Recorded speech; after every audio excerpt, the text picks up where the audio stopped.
Hi. Namhlanje ngizoyenza i-trade bias nginibonise ukuthi mina ngithola kanjani i-daily bias. So as you can see la on i-daily chart, ama-candle avale phezulu kwale the previous day's candle. So uyakhona ukubona ukuthi okay, price izoba bullish for the day.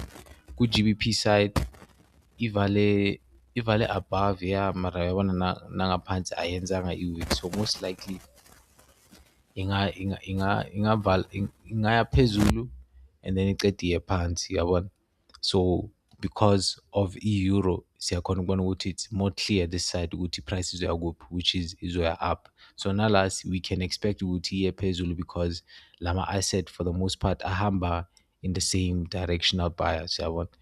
And then nakhona you can ungasebenzisa nakhona one can use the 4 hour, 1 hour, 15 minute, the 5 minute and 1 minute ukuconfirma i-trade bias yakho, yabona.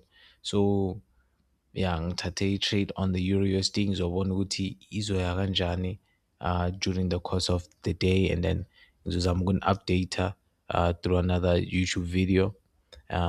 Thank you guys, ngiyabonga. Sharp.